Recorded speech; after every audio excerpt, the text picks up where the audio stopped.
In the last lecture, I explained the structure of the convention and mentioned the Kyoto Protocol, which was signed in 1997. And I want to talk more about the Kyoto Protocol today and explain how it worked. So the Kyoto Protocol was signed at COP3 in 1997. It emerged as a result of the Berlin Mandate, which was created in 1995 to establish a protocol to the convention, in effect an addendum to the convention, that set legally binding targets on certain countries that legally required them to reduce their emissions. 39 countries had this imposition imposed upon them. They were the OECD countries and economies in transition, those economies in the former Soviet Union who are moving into more free market modes of production. It created a bubble so that the collective amount of reductions from those countries, each individual country made a commitment to reduce its emissions that collectively accounted to a reduction of their collective emissions by 5% below 1990 levels to be achieved in the commitment period by the end of 2012. So one of the reasons why the Copenhagen Agreement was important was it was to negotiate the agreement that followed and set targets beyond the 2012 period. Okay, so individual countries made commitments that collectively amounted to a 5% reduction below 1990 levels. These were legally binding in the sense that they were required to do it. The structure of the Kyoto Protocol required them to do it. In practice, there was an absence of rules about the consequences for failing to do so. And putting it within a bubble also meant that even if there were penalties for failing to reduce emissions, it's not clear where they should fall, on all countries or only some countries and so on. So legally binding in the sense that the law says you must do this, but practically slightly more problematic because there were no consequences for failure. Material consequences of failure. No one was going to get invaded. There was no proposals for trade sanctions. There might be a little bit of embarrassment, but that's a fairly small price to pay for some countries. Think about the commitments that were made at the signing of the convention in 1992, which I talked about in the last lecture, and look at the commitments that countries were then signing on to in 1997 at the Kyoto Protocol. So Australia said it would reduce emissions 20% below 1990 levels by 2010. Within a 5-year period, having thought about this, seriously thought about this, and with internal negotiations and people inside the country thinking about who's going to win and who's going to lose and the political consequences of doing this, the economic cost and the distribution of those across sectors and so on, within a 5-year period, Australia had gone from saying we will reduce our emissions 20% to saying we'll have an 8% increase, and that's what they committed to. Compare this to the European community, who said they would stabilise their emissions. By the time they'd got to Kyoto, they'd said they would reduce them more than they initially agreed to. So in a sense, they looked reserved at the convention and looked more committed by the time they got to the Kyoto Protocol, a reduction in emissions. And the United Kingdom too, for example, a reduction in emissions. The United States adopted an ambitious target too of reducing their emissions. So some countries committed to more ambitious targets than they had initially envisaged at the signing of the convention in 1992. Some countries relaxed their targets. These were the commitments that these key countries and groups had under the Kyoto Protocol. The protocol had requirements for when it would enter into force, when it would become a legally binding treaty. And it was after 55 parties to the convention, that included all parties to the convention, not just the 39, including parties that account for 55% of all the emissions that were required under the Kyoto Protocol, ratified it. So 55 countries was one threshold for it to come into effect. Another threshold was, of that bubble, the collective bubble of reducing emissions below 5% by 1999 levels on those 39 countries, parties accounting for 55% of that bubble had to sign. This created a problem because between them, the United States and Russia accounted for about half of those targets under the bubble. The United States accounted for 36% of the total volume of emissions that comprised that bubble of a 5% reduction. So a third of it fell into the United States. When the United States walked away from the Kyoto Protocol, every other country except Australia basically had to sign it for it to come into force. And so Russia held out for a very long time because Russia had 70% of that share of emissions reductions target. If Russia didn't sign, once the US walked away, no Kyoto Protocol. Lots of pressure on Russia, which gave Russia lots of scope to negotiate for concessions that favoured it and that helped it meet its target. Once the US walked away, it became a weaker protocol. Russia finally ratified in 2004 when the convention came into force. It didn't matter that Australia and the US then had not ratified. Parties accounting for 55% of emissions under the bubble had ratified. Australia subsequently signed in 2007, but it was neither here nor there in terms of bringing it into force. Here's what happened. The economy in transition countries experienced significant and massive economic contraction after 1990. Remember, the year by which emissions had to be reduced below the benchmark year was 1990. The former Soviet Union broke up in 1989 and went through a significant period of economic contraction throughout the 1990s. Big, heavy, state-owned enterprises manufacturing under inefficient terms suddenly exposed to global markets, unable to compete, heavily state-subsidised industries all shut down. When those industries all shut down, their pollution, their emissions, their carbon emissions ceased. So Russia argued very hard that they should be able to trade its reduced emissions to the developed countries under the bubble, and that's one of the reasons why they held out for a long time. So this graph shows two things. The grey bars are the emission reduction targets that individual countries committed to, the 39 individual countries. The black bars are the actual emissions. And it shows way down at this end that some countries, for example, Spain massively exceeded their emissions reduction target. Spain said it was going to increase its emissions, but significantly increased its emissions. The big black bars show high increases of emissions above 1990 levels. And only certain countries actually met their targets. Among the most wealthy, advanced economies, very few actually met their targets. They exceeded their targets.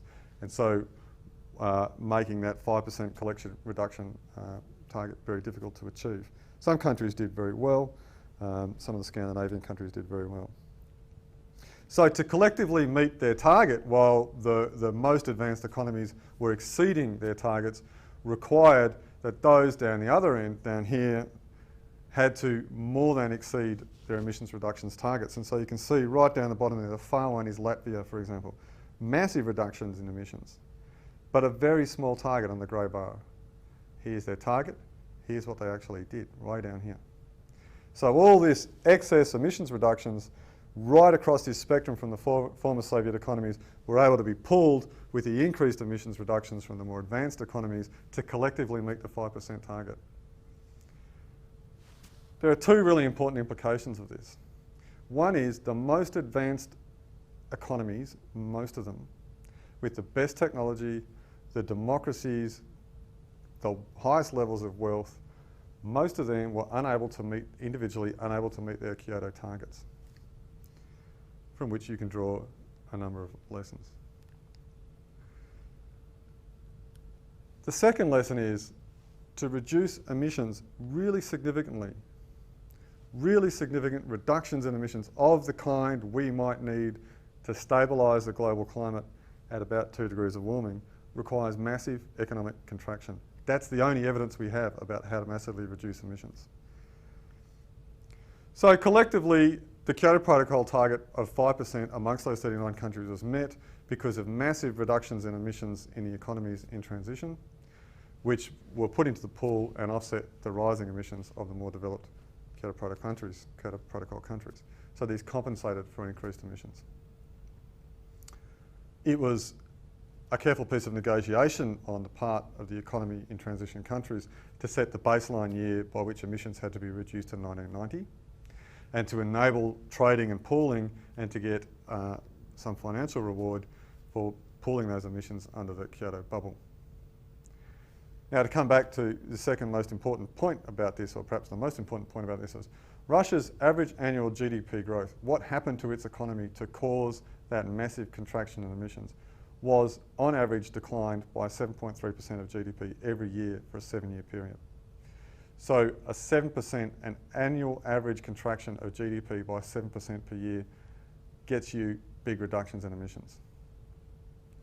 If this is the analogue we have about what it's going to take to reduce emissions and to stabilise climate, the best evidence we have, not the massive dash for gas in the UK, not the massive expansion of nuclear power in France, didn't achieve anything like the kinds of emissions reductions required. What did it was massive economic collapse. It's not good news.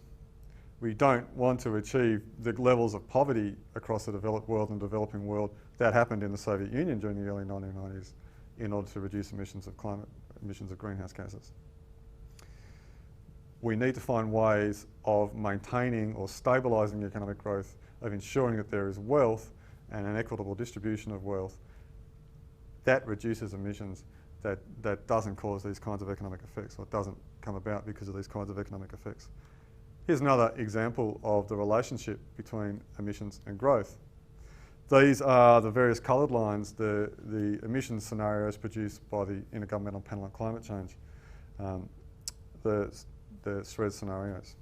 And you can see that the top line there, the very high straight line, is the worst case scenario that the IPCC could imagine in the 1990s.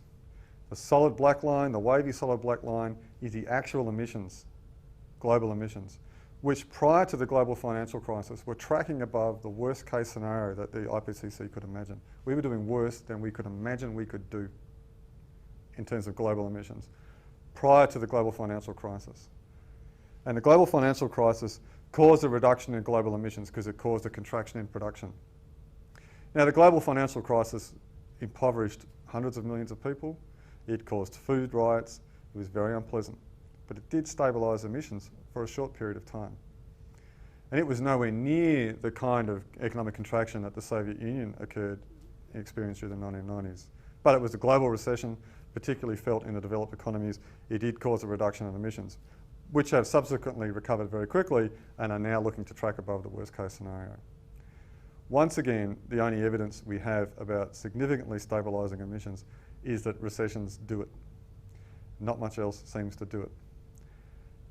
Nobody is proposing we experience recessions or economic contraction in order to stabilise greenhouse gas emissions, which leads us to conclude something else has to happen here. We have to get much better at decarbonising our economies. We have to get much better at distributing the benefits of growth in order to stabilise climate. Some of the problems with the Kyoto Protocol. Once the USA withdrew, it became a weaker agreement, it was slower to implement, and various concessions were made to get Russia to sign that ultimately meant that the emissions reductions that were achieved were perhaps not as significant as they appear on paper. Various flexible instruments were introduced, paying for transfers of carbon, clean development mechanism, the use of forestry sinks and so on, which meant that countries could achieve their Kyoto targets without actually reducing their domestic emissions, without actually having to make policies that said, we will reduce our emissions.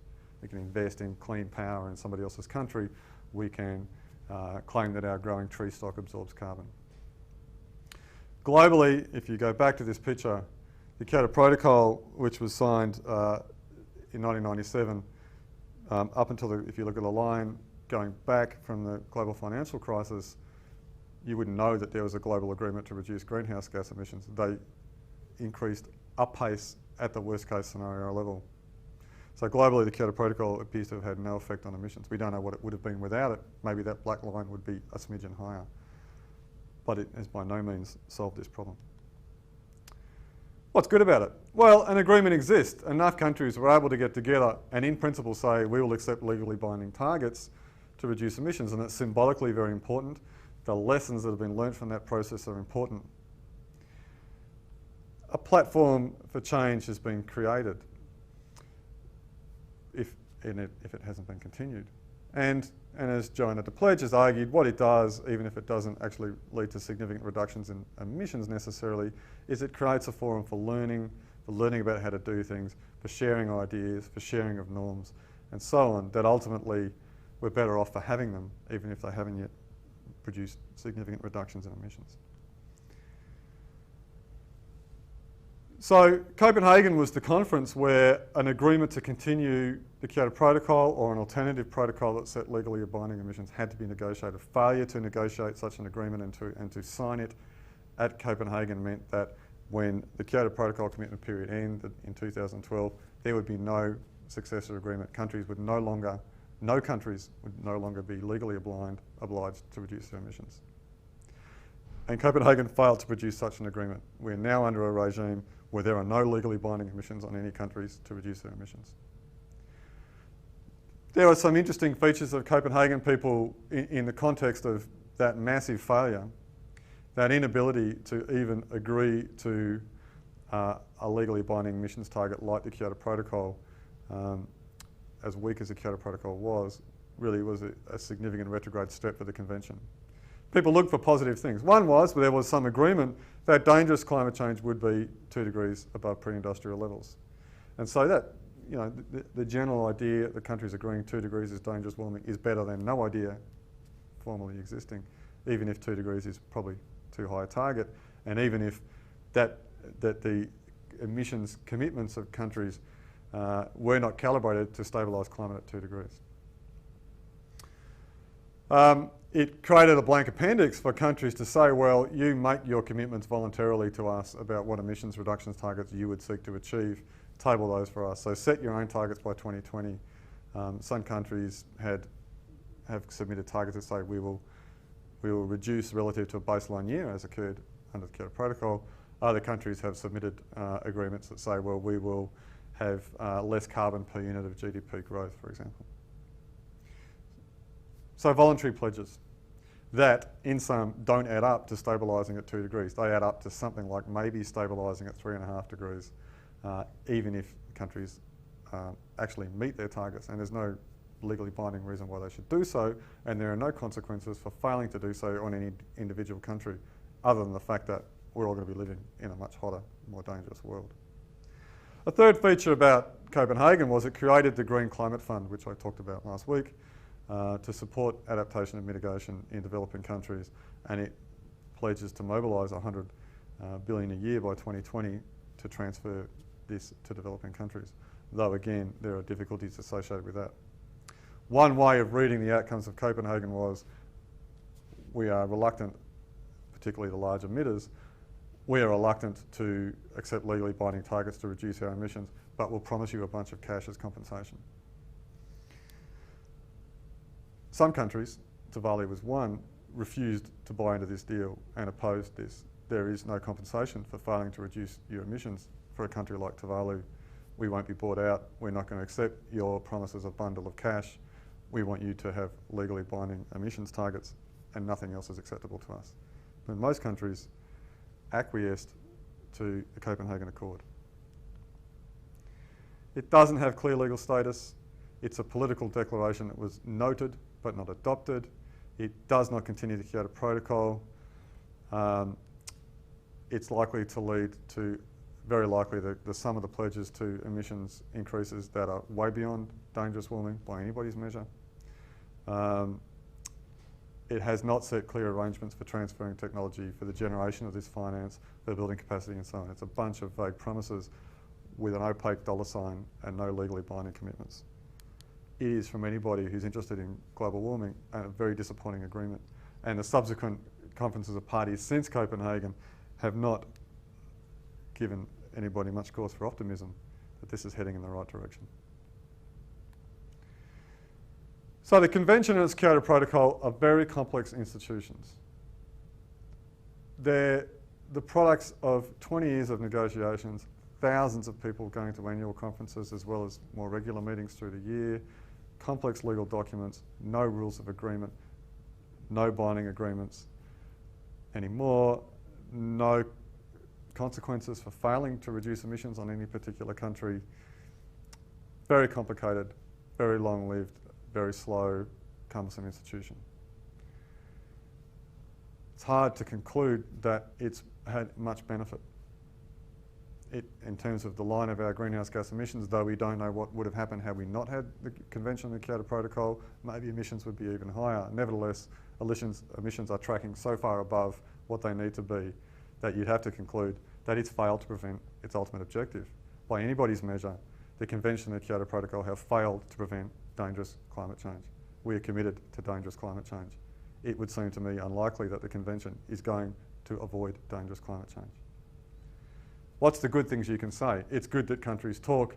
It's good that they attempted a legally binding agreement. It's good that they still get together, that there is a regime, that there is a platform, because it at least creates the potential that it might turn around and do something significant, though we see no evidence that that potential will be realised.